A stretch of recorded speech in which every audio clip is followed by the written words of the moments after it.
And I realized that my mic was just off. Sorry, I did not realize that. I wish someone would have told me. But um, yeah, like I was saying, this was a good game for the most part. I thought everything in this game, mostly in terms of defense, was really good. I thought Marshawn Lattimore, Mike Evans, I thought they had a pretty decent matchup for the most part.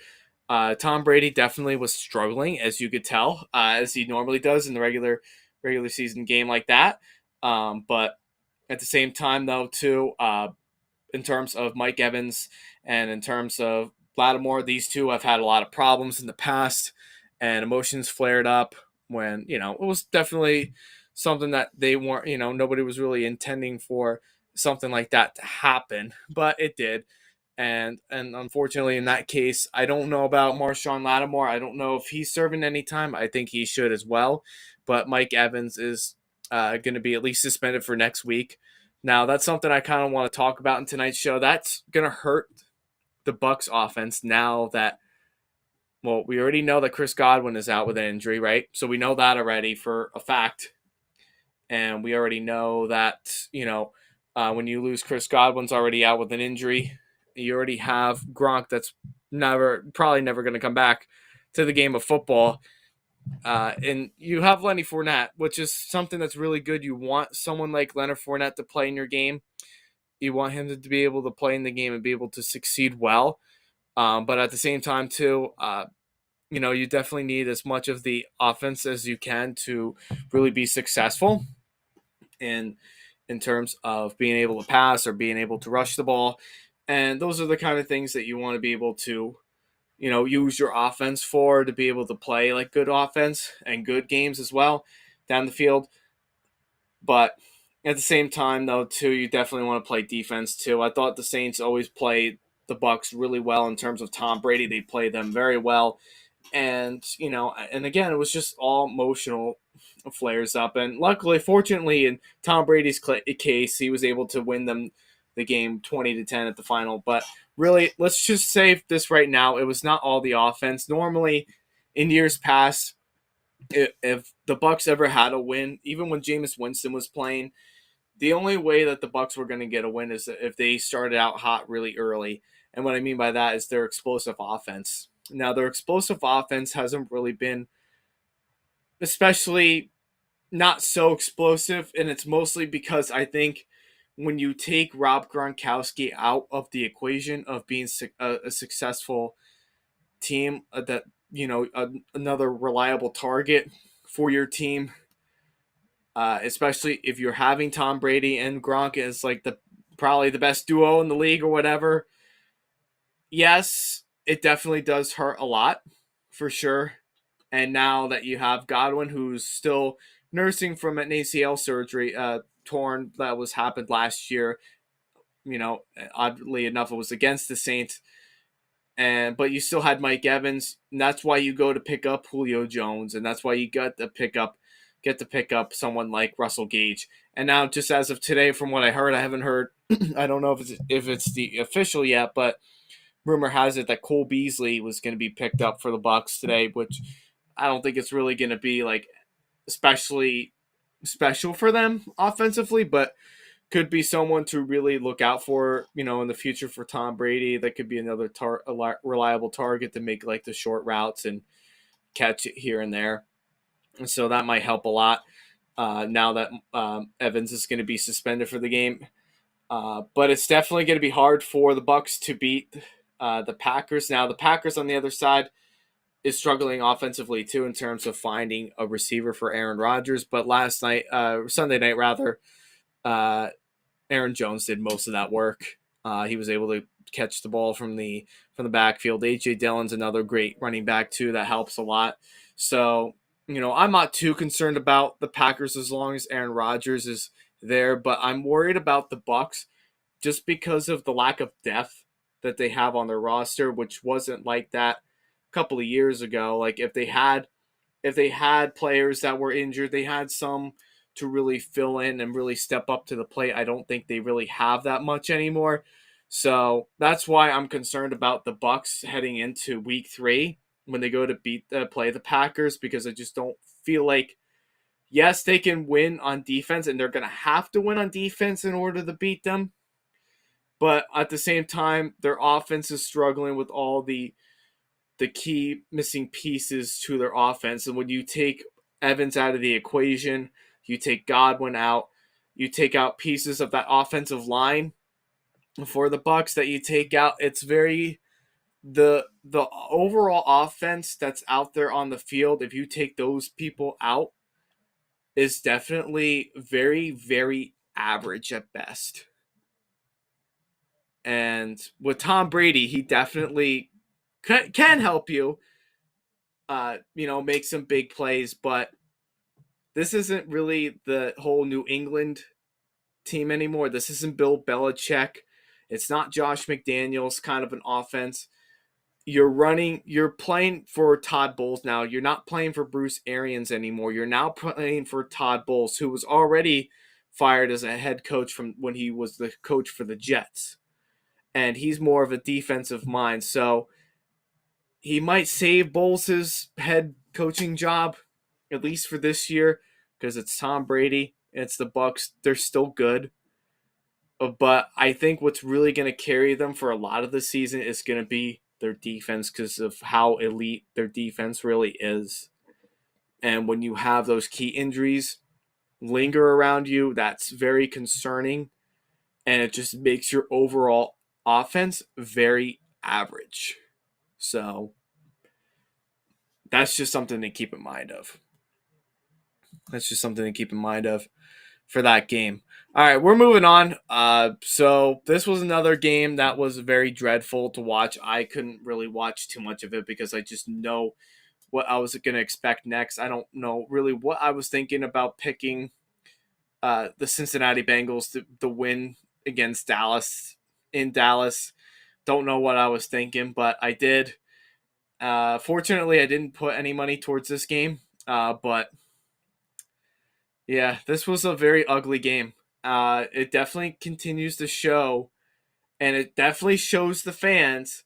Listen up, NFL people who are probably watching this, very highly doubtful, but anybody that's watching this will know already that this Bengals team has so much talent around them, but what's keeping them back the most? And it's one of the key factors in order to have a good team, a good offensive team, you have to have an offensive line that can block, that can make the big plays, be able to cover for Joe Burrow, make open way ways for the running back to run through and make a big chunk of yardage. This Bengals team is just I can't watch this Bengals team. I can't watch Joe Burrow or Jamar Chase or Joe Mixon. I can't watch this team knowing how dreadful this offensive line is. In fact, they've got to rank they are the worst offensive line of this league. I think the Giants offensive line is slightly better than this line right here. This line is just so bad. And give credit to they played some tough pass rushes the last couple of weeks. I'll give them some slack there, but my goodness, this team cannot block for Joe Burrow. They don't let Joe Burrow make the big throws. They don't make him let the get him like the big plays that he needs. Like this is just a dreadful team to watch. Like I don't get these kind of games. Well, I did get this one because it's the Cowboys. I don't know why I get Cowboys games here, but the last couple of games I watched of the Bengals were just so unbearable to watch. And it wasn't that Burrow was bad. He was bad, but his offensive line makes him bad. And when you get sacked 6 times in the Dallas game and you get sacked 7 times in the Pittsburgh game, what does that tell you? It tells you that this offensive line is just absolute garbage. I'm sorry to say it, but they're absolute garbage. Like, they cannot block for anything. And it's just so unbearable to watch. This team has so much talent on their offense, but they can't succeed because of that offensive line. Joe Mixon can't make the big runs that we all know that he can make when they need to run the ball. They don't allow Joe Burrow to make a big throw to Jamar Chase or T. Higgins, Tyler Boyd, Hayden Hurst. I guess Hayden Hurst really kind of questionable, but there's good talent on this team, but they can't get anything started. And it's not all Joe Burrow's fault. It really isn't all his fault. It's his line. His offensive line needs to play better. And if they do not play better, you've got to start drafting for the next draft for offensive linemen, because there's no reason why this team cannot be successful if they could just build on this offensive line. That's what makes them bad. And yes, we'll travel a little bit back to the Super Bowl. So the Bengals also had a very bad offensive line a year ago when they played in the playoffs and when they made it to the Super Bowl. And they could have won the Super Bowl with that dreadful offensive line. But there's only so much that a quarterback, and this is what everybody needs to understand, there's only so much that a quarterback can do. The quarterback is not the whole team, people. Like, if you were a football fanatic and you're just learning about the game of football, just understand the quarterback makes a lot of the decisions, almost every decision, but don't ever always blame the quarterback on everything, because it's not always their fault when a play doesn't go right. Because miscommunications happen, right? Someone doesn't run the right route. Sometimes he overthrows the receiver. Even if the route is right, they overthrow the receivers. I get that. But if the offensive line doesn't protect the quarterback, you can't expect the quarterback to do anything if your offensive line cannot block. And there was just no reason for them to lose this game. And I give credit to Dallas, and I don't like the Cowboys too much, being a Giants fan, but the Cowboys came to play on defense. They really won because of the defense. Because they got to Joe Burrow. That's legitimately why they won this game. Because of that pass rush. And they have a good pass rush. And Cooper Rush played a pretty decent game for a backup. He played a decent game. He actually, in my opinion, I thought he made that offense look more alive than Dak did in week 1. And that was probably because they were playing an electrifying defense that's battling to be in the top 3 this year of the league. But I thought Cooper Rush actually played fairly well. I thought the Cowboys, they had some good plays on offense that they were able to get them down the field, but Zeke Elliott is still absent, which is concerning. If you put in a lot of money on a running back like Zeke Elliott, it's concerning that he's not getting many touches or he's not running for a chunk of yards. It's, if anything, it's Tony Pollard, it's CeeDee Lamb. It's like the two of the best players on this team. And now with Dalton Schultz completely questionable now with an injury that he suffered on Sunday, it's concerning. This offense is very concerning, but really, if anything, those are like really your reliable targets if you're really going to get your offense going. And Zeke, where are you, man? You're not playing. You're not playing well. You got to start doing something. You've got to start doing something. But give credit to the Cowboys. They played a decent game. Their defense played well. They got to Joe Burrow. They got him to make a ton of mistakes. They were able to get to him 6 times, sack him. But the Bengals should not be as bad as they are right now. They need to fix that offensive line. Once they get that offensive line, this team can compete with teams. They really can. And we saw that last year when they played later on in the season and in the postseason. We saw that this team can compete with almost anybody.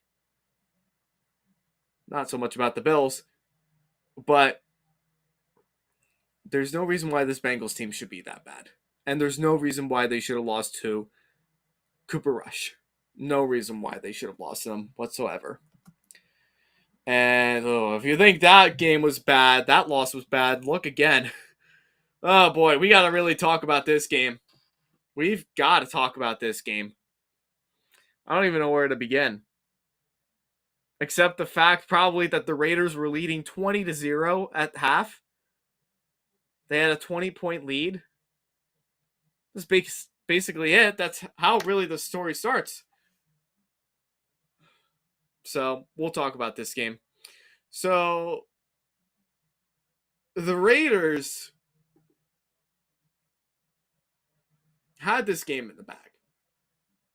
There's no question that this team, the Raiders, had this game in the bag. So what happened? Well, let's recap. Okay? Derek Carr was playing pretty well for the most part. Had some bad throws, but for the most part, he played pretty well.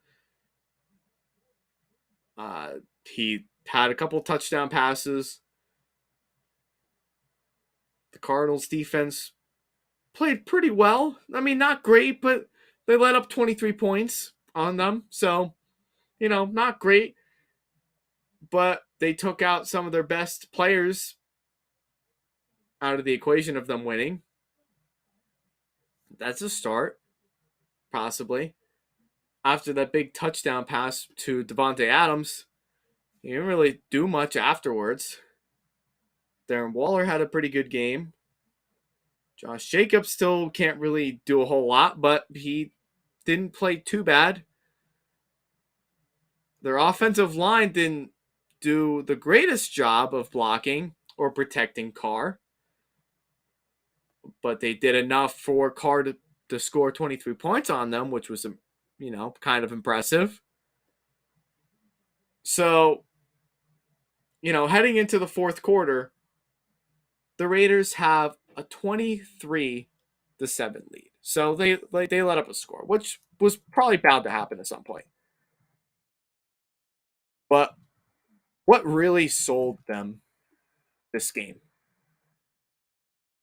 A lot of people could blame Derek Carr, but it wasn't Derek Carr that lost in this game. It wasn't Devontae Adams. It wasn't Darren Waller. It wasn't necessarily their offensive line, although, there were times where they should have really been, blamed for them. It really wasn't any of those. So what was it? Well, it can only mean two things. And it is only two things. And those two things were their defense, which was playing well for the first half,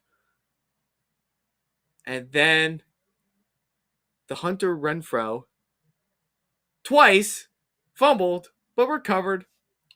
We forgive him for that. But fumbled again and allowed their defense to score and win in overtime.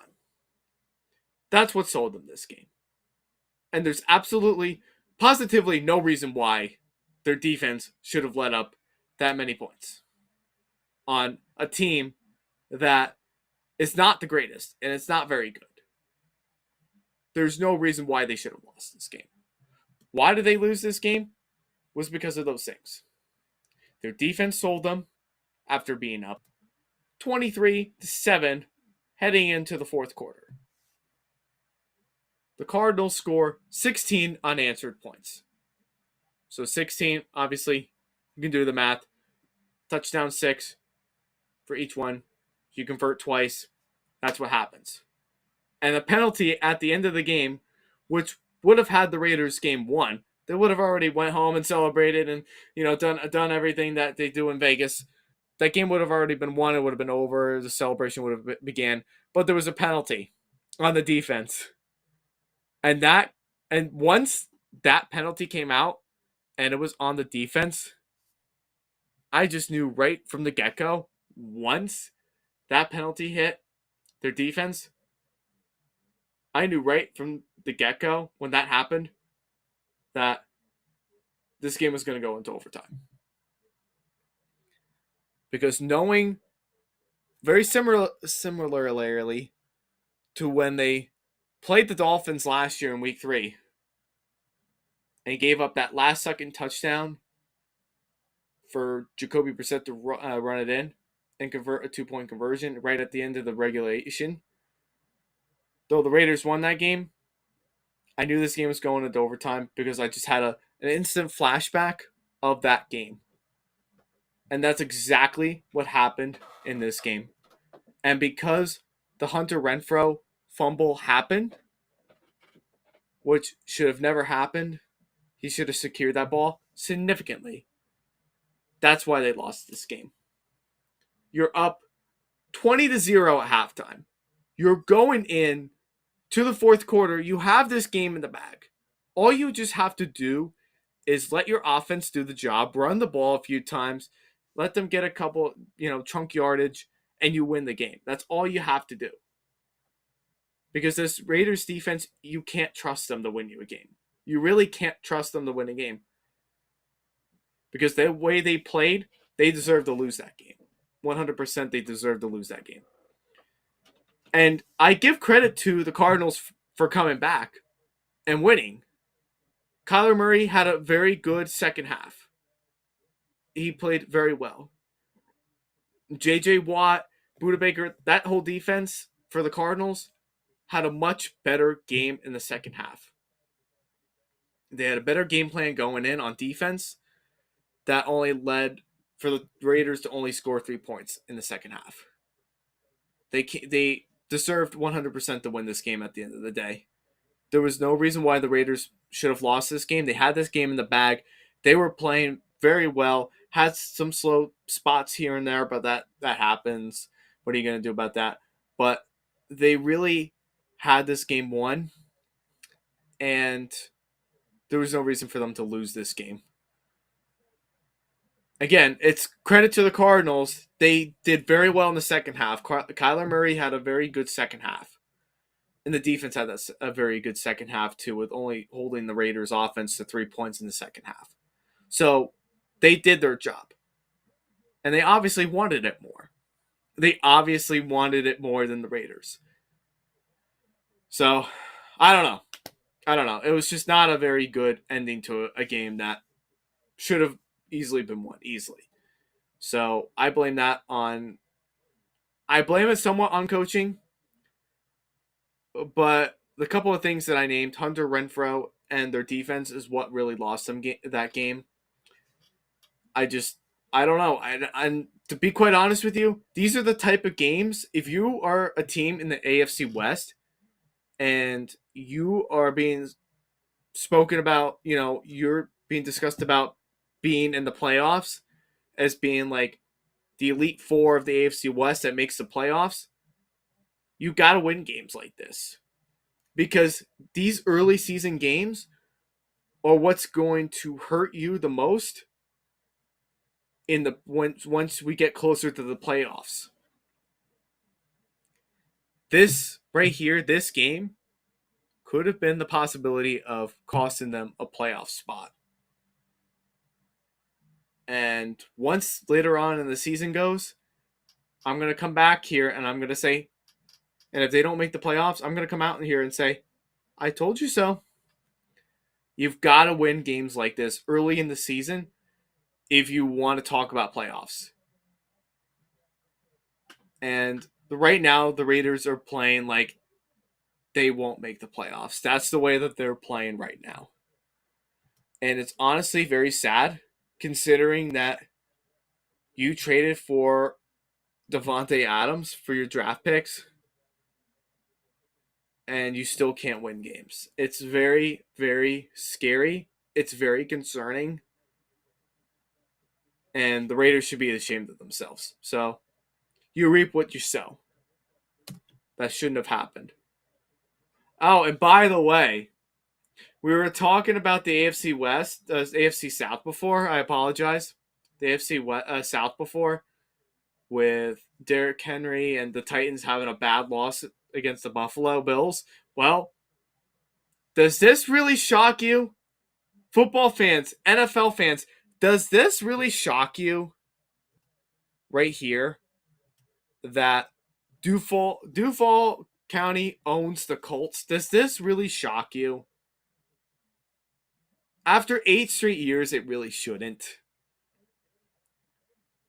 The Colts right now are an embarrassment to this league and to their division, who I picked them early, like really early in the season, to win the AFC South. It does not look like they're going to right now. This team has so much holes in them on both sides of the ball that there's no reason why they should be losing these kind of games. There's no reason why they should be losing these games. It's quite sad, to be quite truthful with you. It's quite sad. So, with all that being said, the Colts right now are not looking like a dark horse Super Bowl team. They are not looking like the team that we all thought coming in the offseason with Matt Ryan. Everybody's saving the day. Everyone was thinking that the quarterback was the biggest issue of why they didn't make the playoffs last year. And we're talking about all this and that. The elite offensive line. You have good receivers. You have the best running back in the league. What's keeping him back is Carson Wentz. We got to trade up for him, or we got to get someone else. We'll go trade up for Matt Ryan. We'll trade away our draft picks. Like, no. Listen, people. Carson Wentz, yes, played bad the last couple of weeks of the regular season last year for them, but he was not the issue. Okay? Yes, he played reckless football from time to time, but he was not the issue why they didn't win these games last year. And bringing in Matt Ryan, honestly, they even look worse right now. They look absolutely worse. And you take Michael Pittman, you take your best receiver out of the equation, who was out already with an injury. Okay, you take him out. Your offensive line can't block for anything. What do you expect for the Colts to do? If you don't have a reliable receiver to throw the ball to, what do you expect Matt Ryan to do? What do you expect Jonathan Taylor to do? Do you expect Jonathan Taylor to take every single snap and never pass the ball? No, that's not how football works. And that absolutely, positively proved it on Sunday afternoon when they went to go play the Jags. Now, I'm giving credit to the Jaguars. The Jaguars are a much better team than I was giving them credit for in the offseason. And Jags fans, I apologize. This Jags team can be dangerous. This Jags team is fun to watch. And that proved it when they played Washington in week 1. This team can compete with anybody. You took a look at their defense, right? Their defense is stacked with good players. It's not the 2017 Jacksonville Jags defense. It's not the 2017 defense. But it's their own defense that they're putting their pieces together where they were struggling in last year. And they're ramping up on beefy players on the line. And in the secondary that can do some things and is able to play pretty well. And that's exactly what Jacksonville's defense did. They kept the Colts out of the end zone entirely. They gave up a couple plays, but there really wasn't a lot of big plays from the Colts that was really concerning for the Jags. Like, I don't think this game actually fazed them that they won.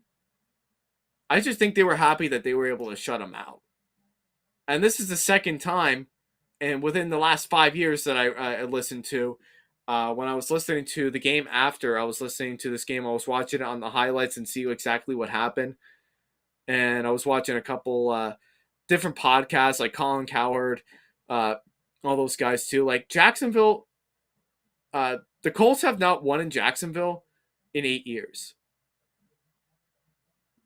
Even the times when the Colts were heavily favored to win, in this case, they were probably favored heavy to win. But I knew that Jacksonville would win this game because let me tell you something: the Jags are a much better team right now than the Colts. The Colts are struggling significantly. And when you take Michael Pittman out of the equation, you're taking out your best receiver out with an injury. You have another receiver that you drafted, Pierce, and he's out with a concussion. What do you expect this team to do? Who do you expect Matt Ryan to throw the ball to? That's why he turned the ball over 3 times, because he doesn't have anybody to throw the ball to. So, what are you going to do? Are you going to run it to Jonathan Taylor every single time? No, you can't do that. You have to switch up your plays every once in a while. So that way, defenses, aren't predicting what's going to happen. When you run the same play over and over again, if you're running in the inside and the outside, east and west, if you're running the same old running back every single time, and you're not passing the ball, defenses are going to figure that out eventually. And they kept Jonathan Taylor to only, I think it was 54 yards. They did a great job stopping Jonathan Taylor. Excellent job taking him out of the game. But he's not the only factor you got to take out of the game, too. That's not the only reason why they won. They won because of their pass rush. Got to Matt Ryan. Got a lot of pressure on him. Matt Ryan's not Matt Ryan anymore. Matt Ryan is washed. He's done. He's not playing the same like he used to. Could this team improve? It's possible, because Frank Reich is good enough to work on some things and can get this team to maybe playoff contention. Not sure if the division title is out of reach at this point. It's really not out of reach yet. It's still anybody's division, but you got to start really ramping up on your offense now. Because when that trade deadline comes and you don't have a good receiver and you're still running the ball every single time with Jonathan Taylor, you're relying on your run game to win you games, especially right now when you're playing for a team that's not playing very well at all. It's very, I'm sorry, you're not going to go anywhere with that. You're not going to go anywhere with that. And as much as I like Frank Reich, he's got to stop using the excuses of having 5 different starting quarterbacks each season. Andrew Luck, Jacoby Brissett, Phillip Rivers, Carson Wentz last year, and now Matt Ryan. You got to stop using that excuse. Listen, you drove Andrew Luck, I'm talking to the Colts organization, you drove Andrew Luck out of the league for a reason. Andrew Luck was the best thing that happened to you after Peyton Manning. He was the best thing that happened to you. He was the best quarterback after Peyton Manning that you had. But why did he retire so early? Because you couldn't protect him. And he couldn't stop getting hurt because you couldn't build an offensive line or a team around him. So what was he to think?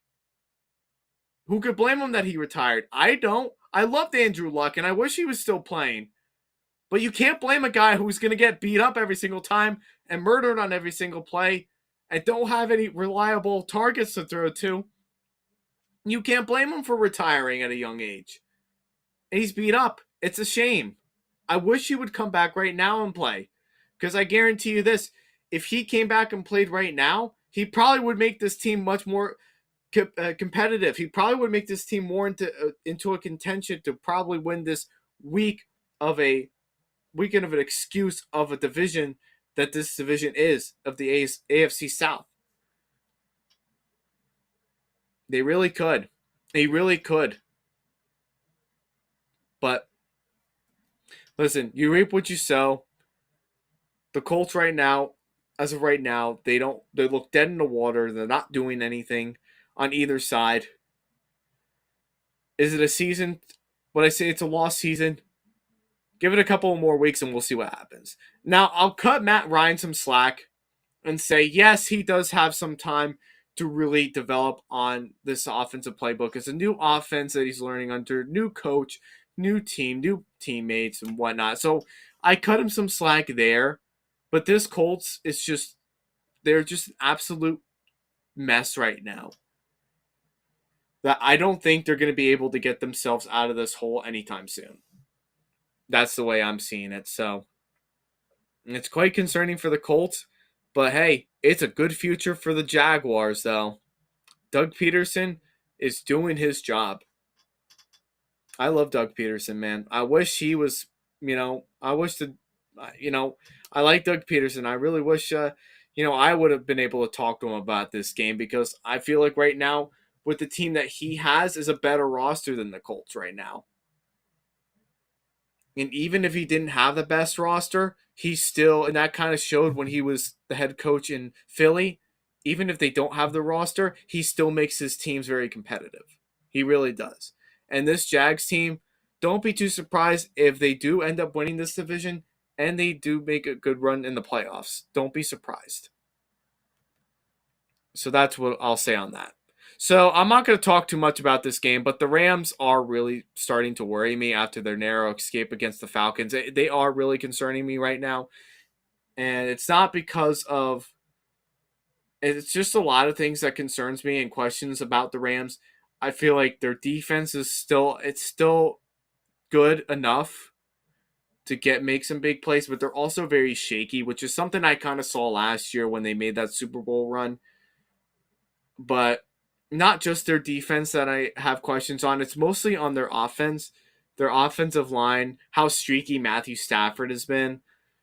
And when you only have Cooper Kupp to throw the ball to, and that's the only reliable target, it's like the Colts. If he's really your only reliable target that you can throw the ball to, that's quite concerning. You've got to really start mixing up your plays and getting more of your players to be involved in. So fortunately, Allen Robinson got himself involved in the game more. He stepped up more, and that's something I really do appreciate about the Rams, that they brought in Allen Robinson to help out in case they weren't able to get Odell back, which probably is still a possibility they could get Odell Beckham back later on in the season once he's fully healthy and he's ready to go. So that's still not out of reach, but I don't think they're going to get Odell anymore. But in case that they do, I think Allen Robinson does just enough to make some plays on that offense and makes them look better. But he's not a deep threat, and neither is Cooper Kupp. And as great of a receiver that Cooper Kupp is, he's not a real deep threat that you want to watch out for or throw the ball to. It's Odell.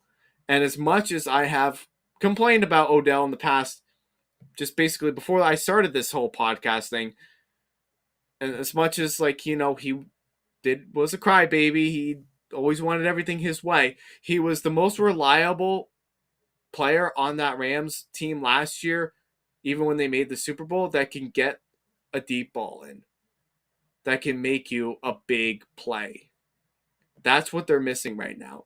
And if they do sign Odell back to this team, that could help out Stafford. That could help out that offense. And so much more, too. They're also having problems with running the ball. Darrell Henderson, Cam Akers, where are they? Where's their big game?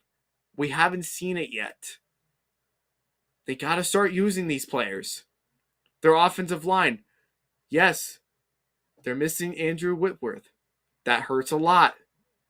But you can't be dwelling on someone who retires after a long career in the NFL and just think that, oh, yeah, we're going to go downhill now.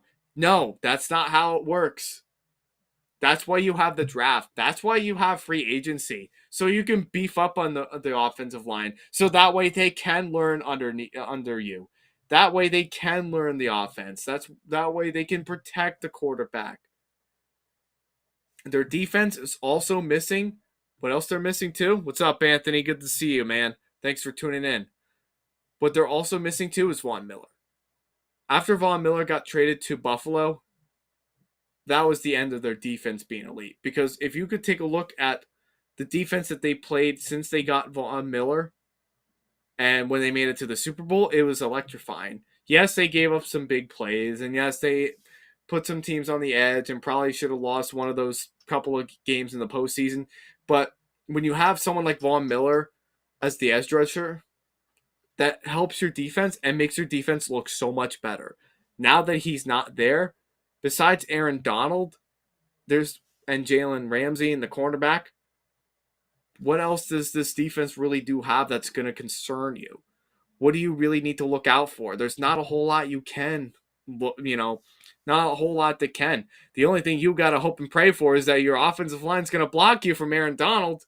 That's the only thing you're going to have to hope and pray for. But other than that, their defense is just very flashy other than Aaron Donald.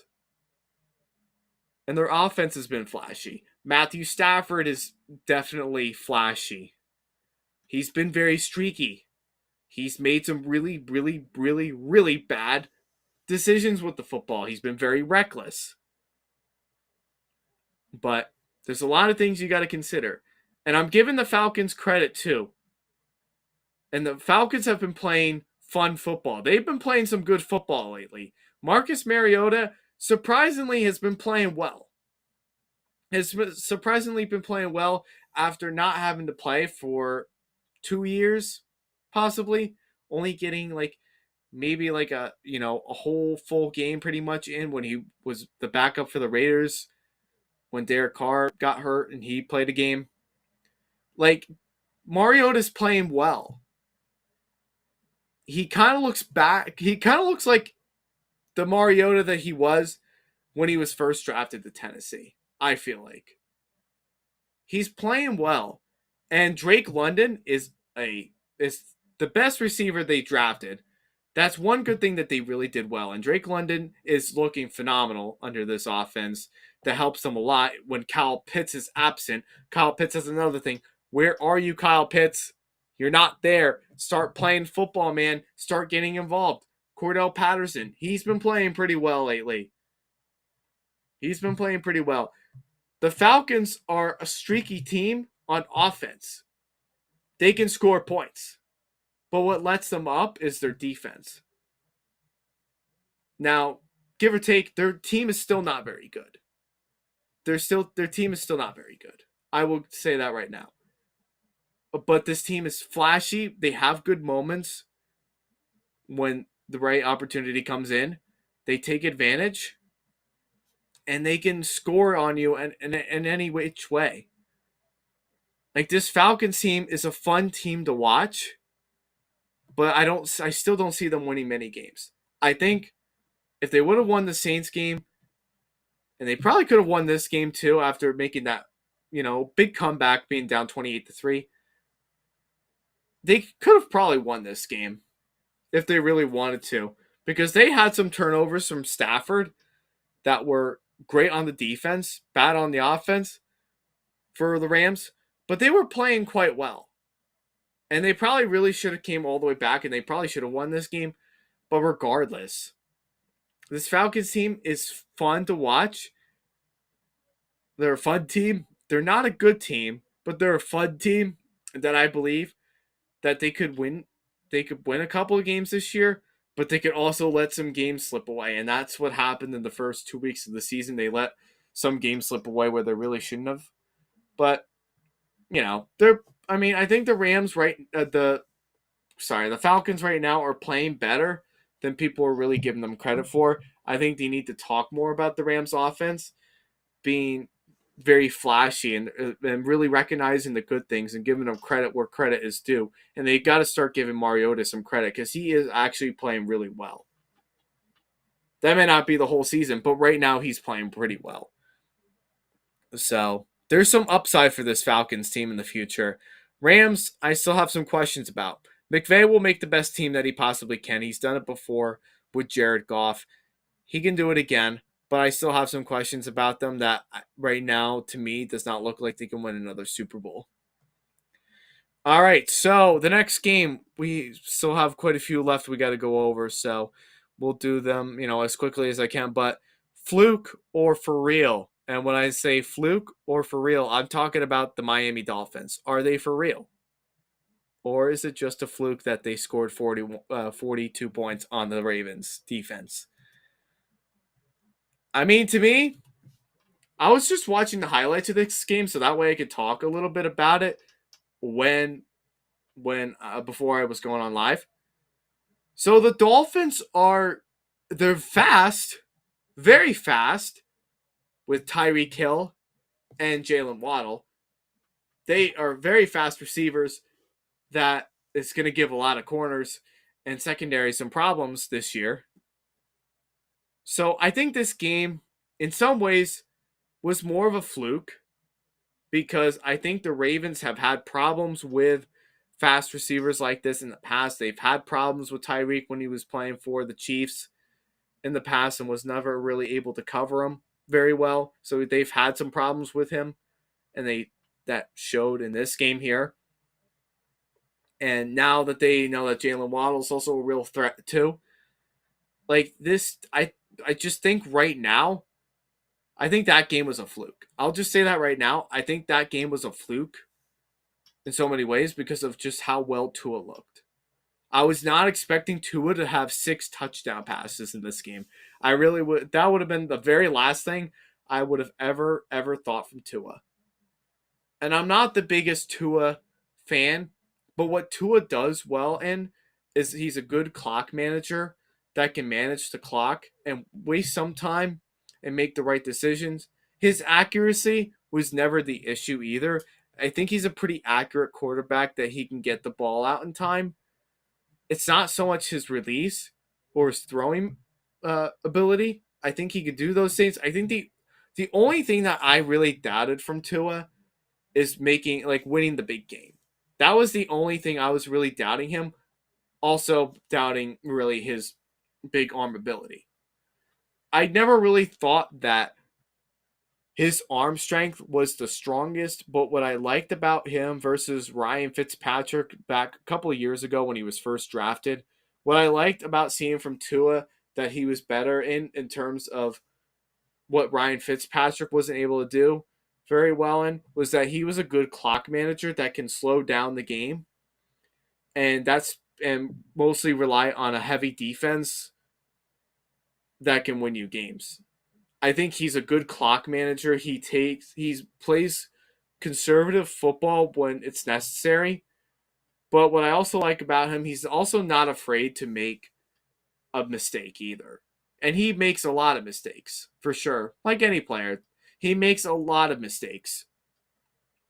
But the thing about it is that he's willing to take those risks. Like when he threw those 2 picks before the explosion came on. So, he likes to take the risky part of the football where like if the ball is there, he's going to try and throw it to the best of his ability, which I appreciate from a quarterback perspective. Even if it doesn't go his way, it's something that you want to teach a young quarterback like Tua to be able to do and not just manage the clock, not just be a time manager of the game, slowing the game down. And now that he has 2 very dangerous receivers in Waddle, which he very well played very well last year, but now that Tyreek is in this offense too, this team offensively is very fast. This team is very fast. And I'm not living up to the hype of the Dolphins being the next, you know, Buffalo Bills or the next Patriots or anything like that. I still don't. I think they have a lot more to prove before they can say that they can beat all these teams and go to the playoffs and everything. I think they have a lot more to prove. But having those elite receivers on your offense for Tua really helps speed up the game a lot more than it was when you didn't have Tyreek, when you didn't have Jalen Waddle. Before we really knew that Jalen Waddle was the real deal. That's what really makes the difference for the Dolphins. So I still have some questions about them, but right now, the way I see it, I think the Dolphins right now are better than the Raiders, and they're better than the Broncos right now from the AFC West side. They are better than both of those teams right now. So, with that being said, I mean, they can win you some games. They could probably make the playoffs, but at the same time, too, just think about it this way, too. You know, you also have the AFC West. There's a lot of football left, and they've got to start proving themselves. I think this game was more of a fluke, if anything. But once the later season comes on, once they play New England again, once they play the Bills next week, and a lot of yada yada, once they really start playing some really good games, then that's when you're gonna really make your judgment based on whether or not this team is for real. So they still have some things to prove, but I think right now they're on the right track offensively, finally. So that's all I gotta say on that. And by the way, by the Ravens too, could have really easily won this game. Lamar had a great game, nearly a perfect game, but the defense let up. The defense just could not let they just could not cover Waddle or Hill. That's what makes the big difference in that game. All right, real quick, Jimmy Garoppolo, he's back. Does this surprise anybody that Jimmy Garoppolo is back? It really shouldn't. And not for nothing, now that he's back in the starting lineup, and it's nothing against Trey Lance. And I really, really hope that Trey Lance recovers from his ankle injury. He's going to be out for the rest of the season, which means that Jimmy Garoppolo is also going to have to stay healthy the whole season, unless if they can get a reliable quarterback to back up Jimmy G if he does get injured, which we already know he does get injured a lot. So, with that all being said, Jimmy G is not the long-term answer. We already do know that. And I like Jimmy G. He's not the long-term answer for this Niners team. There's too much talent on this team that, keeps them back with having Jimmy G in. But what I like about having Jimmy G back and what makes the Niners look better is his time management. He is such a good clock manager. He slows down the game when he really needs to. He doesn't make the biggest mistakes. He doesn't make a ton of mistakes when he's playing. He plays very conservatively. He'll take the check down when he needs to. And when there's an open receiver, he's going to throw it to them, and he's going to, outcut the defender and whatnot. So, he does what I like about him. He does slow the game down, and he uses up a lot of the clock that Trey Lance was not able to do. Trey Lance, in his very first game with the Bears, I knew it was not going to be a pretty game for him, and it wasn't. And it wasn't just because of the weather. You can say anything about the weather. The weather was bad. You can say it was all the weather, but it just showed based off of last year's two games that he started in and versus when he was playing in week one. You can just tell that there's so much about Trey Lance that he really needs to focus on, and it's all his mechanics and his accuracy, and neither one of those things are there yet for him. Now, does that mean that Trey Lance is not the future for the Niners? No, he very well could be, but he needs to be what I'm trying to say is he should be more like Jimmy G with the football, meaning that he should manage the clock well. He should take some things from Jimmy G that he does do very well in and really work on the mechanics and the accuracy that Jimmy G does have and only really run when he needs to. We'll compare him to Russell Wilson. Russell Wilson used to run the ball all over the place. But as we've noticed the last few years, and even now, Russell Wilson is not the same Russell Wilson that he used to be back in his early days. He's not. He doesn't run around like he used to. He doesn't run right into the end zone or score every touchdown anymore or anything like that. He doesn't do all that crazy stuff anymore. So I think with Trey Lance, I think he needs to turn more into like a Russell Wilson / Jimmy Garoppolo, only run when he really needs to, but he should practice more on his mechanics, his accuracy, and just learn about the offense. So does it really surprise me that Jimmy G came back to the Niners? No, not really. I was hoping Jimmy G would have been traded out somewhere else already, and he could have played for the Seahawks. I think the Seahawks probably could use him, although Geno Smith really isn't playing too bad lately. But Garoppolo is more of a serviceable quarterback that can get you some wins and with that talent the Seahawks do have. So it really doesn't surprise me that he is back with the Niners and he is starting for them. And I think now that he's back in, I think that's going to make the Niners more of a contention to do well in the playoffs. That's how I look at it. And with Trey Lance, he probably could have gotten you a winning season, but I think once he would have gotten to the postseason, he probably wouldn't have been able to do that very well. So that's how I look at it. But I'm glad Jimmy G is getting another chance. I think you got to go with him for the rest of the season. If you want to win games, you want to make the playoffs, you want to win now. Now it's the time to use Jimmy G. Let Trey Lance learn behind him. Let give Trey Lance another year to really calm down, learn the game of football and the pros. Let him learn all that stuff, mechanics, accuracy, the offensive playbook. Let him learn it all. Let it all sink in. Let him watch a veteran quarterback do what he does best in, and then utilize him to your advantage of where you want him to be. And if he's not the real deal in year 3, and if he's really not cutting it, then you just draft another quarterback. And it's not as easy as it sounds, but that's what you just have to do. If he's not the real deal, you just find a different quarterback. You either draft a one or you trade up for one. But good to see Jimmy G again. Glad he's back. Niners could be a serious contender now that he's back. Quick one, 2-0 doesn't feel real, but believe it, folks. The Giants are back. The Giants look different. The Giants don't look like they've been the last 6-7 years. This team is a force to be reckoned with, and it really starts with coaching. Brian Dable, what he did with Josh Allen and the Bills' offense is really matching up very well with what he's using with Daniel Jones, Saquon, and the offense of the Giants. Now, are they the Bills' offense? Absolutely not. They're far from it.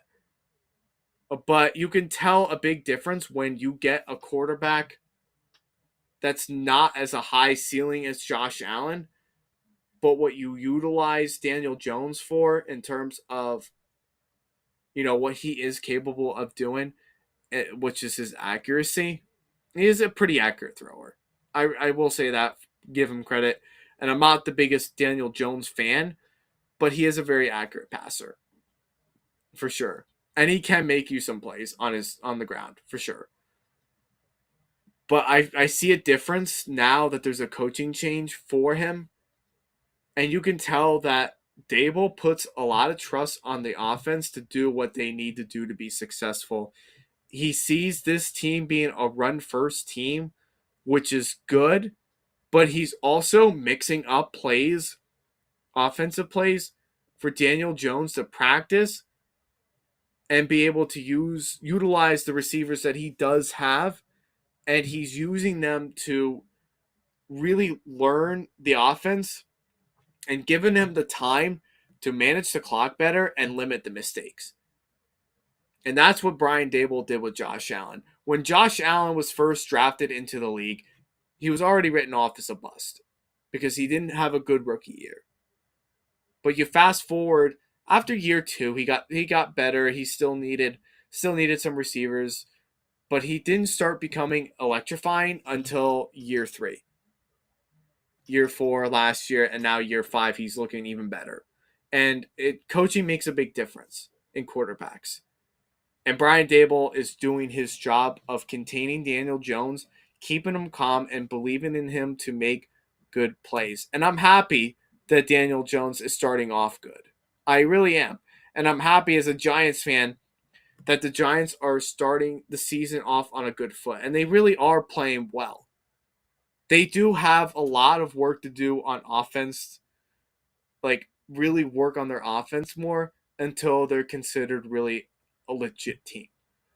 But the one side of the ball, however, on their defense, specifically their run defense, is playing very well. They were able to contain Derrick Henry in week one. They were containing Christian McCaffrey last week. They kept Baker Mayfield out of the game. I believe they got some turnovers from him too. They're keeping like their big time receivers of DJ Moore out of the game. So their defense is playing quite well. And I'm not saying they're scraps, but basically what the coaching staff is doing now is that they're throwing a bunch of just leftover players and they're making them into one team that plays solid. Is the way I view it. The Giants defense is playing very well. And they don't have the best pass rush and they don't have the best secondary, but what they are doing very well in is that they're playing well in coverage and they're not blitzing as much as they used to. But they used to blitz on every single play on defense. So I think when you contain certain teams, like a run team, run first team like the Titans, and I guess you could say the Panthers kind of do too with McCaffrey, although they don't really use him as much. But I I just like the way that they're playing. They're playing well on defense. And it's surprising to me being down on them really early in the year and only saying they probably are like a couple of years away, but Brian Dable is doing the job that previous coaches weren't able to do, and Ben McAdoo and Pat Shermer and Joe Judge, which we all thought Joe Judge was probably going to be the next coach of the Giants for a long time, and that absolutely ended up being a total disaster. Brian Dable was a good hire for them. He's utilizing Daniel Jones to the best of his ability and is limiting all the mistakes that he's been making in the past. Saquon's finally healthy. Hopefully, knock on wood. This team is a force to be reckoned with. They're still not a good team. They're not the greatest team in the world. But they're playing together as one. They're not a huge dysfunctional mess right now, knock on wood. And they're playing better than people are expecting them to. They're like a dark horse right now. They're playing like the team that nobody believes in them, but they're playing hard right now. They're playing hard football, and they deserve to be credited for that. They really do. So that's all I got to say on that. All right, watch out for those Jets, Jets. This Jets team, like the Giants, have a lot of young talent and are forced to be reckoned with. The Jets on defense, besides Sauce Gardner getting injured, and we'll see if he comes back for next week. But this Jets team, man, watch out for this Jets team. They've got a very bright future ahead of them that could lead them to some success in the future. This team is playing quite well right now. They did a great job containing Lamar Jackson. They didn't get him to do like his big running around like the Dolphins did and give up a whole bunch of points on him. No, their defense is very good. A very underrated defense that's playing very well. And their offense came to life on this past Sunday. Their defense came back to life with Joe Flacco. They were down a couple of scores. And normally the Jets, when they lose like that, they usually are the ones that are ahead, and then they end up losing. No, it was the complete opposite. The Browns had them on their ropes. And were actually playing all right with the run game and Nick Chubb. Kareem Hunt got some touches here and there. Amari Cooper started to play really well for Jacoby Brissett. So the Browns weren't playing bad at all. It was just their defense that really sold them in the last final 2 minutes of the game where the Jets started to come on and were starting to play real football. And you know who really deserves all of that credit besides Joe Flacco playing better than people anticipated them to be? This guy right here, Garrett Wilson, he is the future of this team. Watch out for Garrett Wilson. He is the future receiver for this team. That I could see once Zach Wilson comes back, I could see Zach Wilson and Garrett Wilson being that dynamic duo on this team. So the Jets, with that being said, the Jets do have a good team right now. They have a young team. They're a good team. They're not going to win you a bunch of games right now, just based off of how young they are, and probably coaching too. I'm not completely sold on Robert Saleh as much as I was last year, who probably could have turned this team around, being a defensive kind of a coach from San Fran. So, but this team is young. They're hungry. And I think if they get the right coaching staff, this team can be very dangerous, just like the Giants. They could be a fun team. They can be a team that could probably find ways to beat you in any given way, whether it's going to be on defense, whether it's if it's run game, whether if it's in the aerial attack, special teams. This Jets team they're young. They are a young team that has a long ways to go to really, really be where they want to be. But I like the future of the Jets. They're looking solid. I think once Zach Wilson comes back, they might even look better. And that's really all I got to say about the Jets right now. Just watch out for those Jets. It may not be that impressive right now to come back against the Browns, but in reality, it kind of is because they're out Deshaun Watson right now. So, and if it was a Deshaun Watson show, they would have gotten blown out easily. But I like the future of this Jets team. I like to see them win some more games this year. So, but we'll see. We'll see where their schedule's like, and we'll see where the injury report is for each of their matchups and on their team is as the season goes on. But I like the future of the Jets. All right, the Broncos offense. All right, so I got to talk about this game. They're just like the Colts. They are an absolute mess right now. And give credit to the Texans defense. Their defense, they've been, the last couple of weeks, this Texans defense, especially more so in the run game, they've let up a bunch of points, a lot of running yardage and whatnot. But they're playing pretty good defense, to be quite honest with you. They're playing pretty good defense. And they're playing specifically well in their pass rush. Their secondary is playing quite well. And yeah, they're playing pretty good defense. A lot better defense than people give them credit for. They're still not a great team, but they're playing pretty tough defense. And that showed last week when they played against the Colts and when they played against the Broncos this week. Now, it wasn't really shocking that they held the Broncos to only 16 points because the Broncos are really struggling bad on offense. And I blame it mostly on coaching. Probably all of it on coaching, to be quite honest with you. And I actually blame it some of it on Russell Wilson, too, for just not doing anything when he gets into the red zone. Russ, what are you doing? Where's your elite mobility where you used to just run right into the end zone? You have plenty of opportunities to do that. Use it.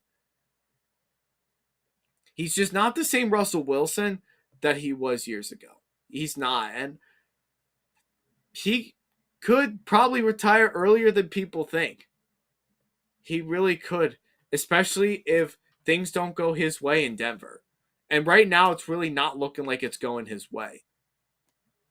And when you take Jerry Jeudy out of the equation on offense, you take away Jerry Jeudy, who got injured early, somewhere in the first quarter. It was like the mid to the end of the first quarter. He got injured after a play, and he wasn't able to come back, so that kind of hurt. So, really, besides Jerry Jeudy, his only really reliable target he was really facing most of the game was Courtland Sutton. He doesn't really have a whole lot of other receivers that he can throw the ball to. Now, what the Broncos do well in is that they can run the ball. They run the ball very well. Javonte Williams is like the next Saquon Barkley. No one can tackle this guy. This is him right here. Javonte Williams. No one can stop him right here. No one can tackle this guy. He's an absolute beast. Why is Melvin Gordon still playing? Melvin Gordon's past his time. he shouldn't be splitting that much time with Javonte Williams. I'm sorry. He really shouldn't. He doesn't really. Melvin Gordon's done for the most part. He doesn't play like the old Melvin Gordon that he used to. He fumbles a lot when he gets to the 1 yard line. We saw it when he played for the Chargers. We saw it last week when he played for Seattle. And give or take, yes, Javonte did the same thing too. But I like Javonte a lot. There's so much a lot about him. He just plays so similarly to the way that Saquon plays. There's so much a bright future for Javonte Williams that should mostly give him most of the snaps from now on. I just like Javonte Williams. He's just very good. Now, in terms of offense, besides their run game, it's very questionable. I'm just going to say that right now. Their offense is very questionable. Are their receivers as talented as they say they are? Is Russell Wilson really the answer for this team? The hope and pray to get them out of that Super Bowl drought and get them back into the winning momentum.